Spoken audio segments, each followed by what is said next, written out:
আজকে দেখাবো জিভে পানি আসার মতো আম মাখা বা আম ভর্তা। তো চলুন দেখা যাক কিভাবে আমি আম ভর্তাটা বানাই। ফ্ল্যাশব্যাক।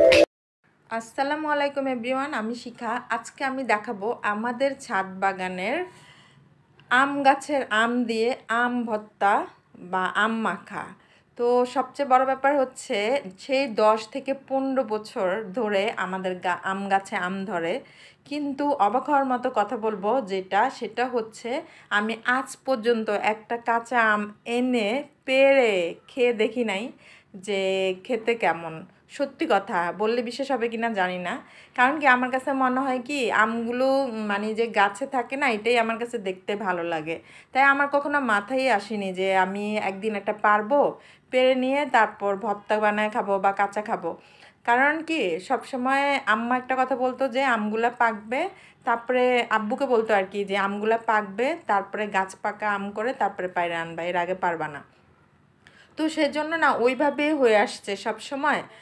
গাছে আম ধরে, আমি এরকম ছবি তুলি, ভিডিও করি, তারপরে লাইভেও পর্যন্ত আমার আগের পেজের সবাইকে দেখাইছি এরকম আর কি, কিন্তু কখনো যে ওই যে পায়রা এনে খাবো ওইটা কখনো হয় নাই আর কি। তো এইবার প্রথম মনে হলো যে না, গাছ থেকে আম পায়রা এনে তারপরে আম ভর্তা খাবো।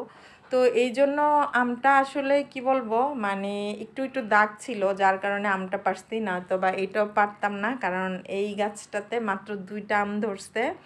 আর অন্য পাশের গাছটা যেটা আমি এর আগে ভিডিও করেছি ওইটাতে কিন্তু প্রচুর আম ধরে, কিন্তু এবার আম ওরকম একটা ধরে নাই, আর ফুলও আসছে অনেক দেরিতে। তো যাই হোক, এত বড় ছিল আমটা, ও মাই গড, এটা ছিলতেও অনেক কষ্ট হয়েছে আর এটা কুচাইতেও অনেক কষ্ট হয়েছে। মানে শুধু হাত থেকে স্লিপ কাটতো আর আমি একদম ভাঁজ পাইতেছিলাম না কিভাবে ধরবো।